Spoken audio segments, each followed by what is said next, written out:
What I need Inoue to do is, I need him to come fight in the U.S. Random blood and urine testing. Has he really been tested? Like, all his fights been in Japan. Everything went his way. You know, he's at home. Naoya the Monster Inoue, 10 times world champion in 4 different weight division. At ang isa sa iilang mga boksingero sa kasaysayan na naging undisputed world champion sa dalawang magkaibang division in 4 belt era. Ganito nakatayog ang nararating ni Naoya Inoue sa kanyang karera sa boxing. Gayunpaman, sa kabila ng mga tagumpay na tinatamasa niya ngayon, ay marami pa ring mga tao ang hindi humahanga sa kanya. Ito ay dahil sa hindi umano nito paglaban sa labas ng bansang Japan. Marami ng mga pangungutya ang binabansag dito kay Naoya, kagaya na lamang ng pagtawag sa kanya ng Japanese Turtle. Inoue! Yeah, the real monster, baby, the real monster. Man, you're a monster? Motherfucker? No, you are no monster. You are a Japanese turtle. Dahil nagtatago lamang daw umano ito sa kanyang lungga at ayaw dumayo sa teritoryo ng kanyang mga kalabang boksingero. Sa madaling salita ay sinasabi nilang naduduwag itong si Naoya Inoue. Magkagayon man kung ang record lamang nito ang ating pagbabasehan, ay walang katotohanan ang mga ibinibintang nila dito kay Naoya. Dahil sa kanyang 27 panalo sa kanyang professional na karera, ay 4 sa mga laban na yan ay ginanap sa labas ng bansang Japan. Taong 2014 nang una itong nanalo ng kanyang pandaigdigang kampyonato. Matapos niyang in-knockout sa ika-6 na round ang defending world champion na si Adrian Hernandez ng bansang Mexico, para maagaw nito ang WBC Light Flyweight World title. 8 buwan lamang ang dumaan ay umakyat muli ito sa mas mataas na timbang sa Super Flyweight Division, at dito ay tinalo niya ang world champion na si Omar Narvaez na tumagal lamang sa kanya ng 2 rounds. Taong 2017 naman, nangyari ang kanyang kauna-unahang pagdayo sa teritoryo ng kanyang kalaban. Pumunta ito sa bansang Estados Unidos para idepensa ang kanyang hawak na korona sa Amerikanong si Antonio Nieves.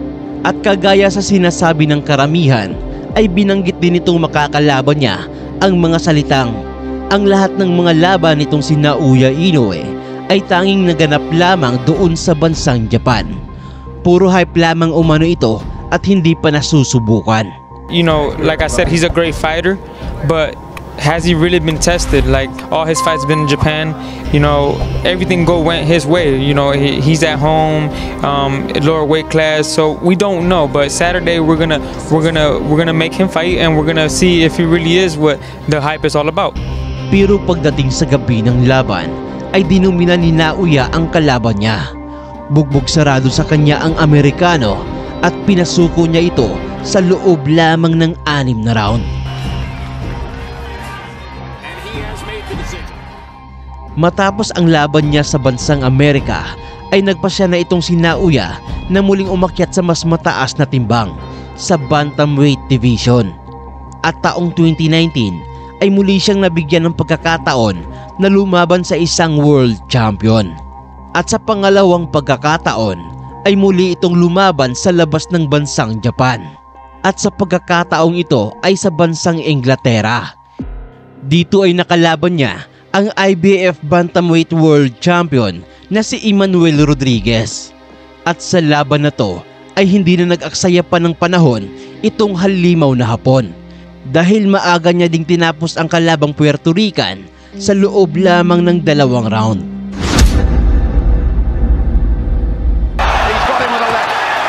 He's ready to go again, is Rodriguez.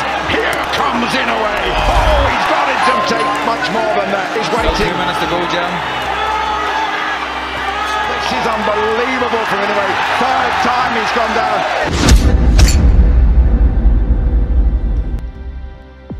Makalipas ang 1 taon ay muli na namang lumipad papuntang Amerika ang kampo ni Naoya Inoue. At sa pangatlong pagkakataon ay muli na naman itong lalaban sa labas ng bansang Japan para idepensa ang kanyang mga korona sa Australianong si Jason Moloney. Naganap ang bakbakan ng dalawa sa Las Vegas, Nevada, at kagaya ng inaasahan ay hindi na umabot sa kamay ng mga hurado ang resulta ng kanilang duelo. Dahil tinapos na ni Naoya Inoue itong kalaban niyang si Jason Moloney sa ika-7 round ng kanilang bakbakan.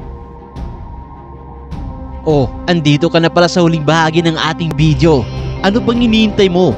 Mag-like ka na at i-share na rin ang ating video pagkatapos.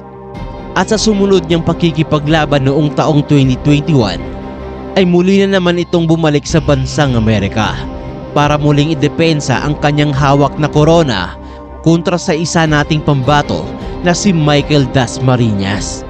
At sa kasawiang palad ay hindi rin nagtagal ang laban na yon ng ating kababayan dahil tumiklop din ito agad matapos na tamaan ng isang solidong suntok sa katawan mula dito sa The Monster ng Japan.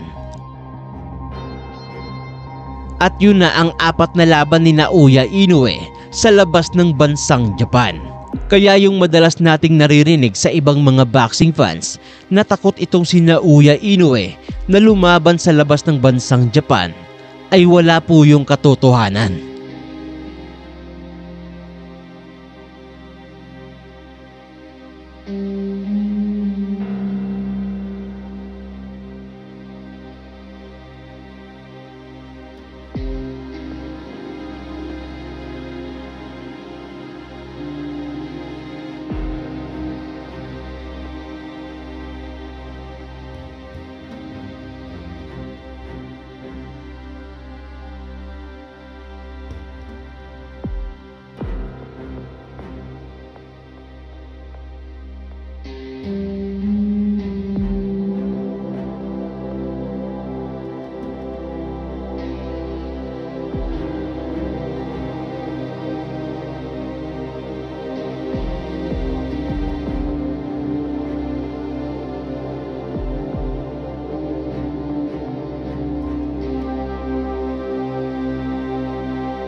So yun lamang ang video natin sa araw na to.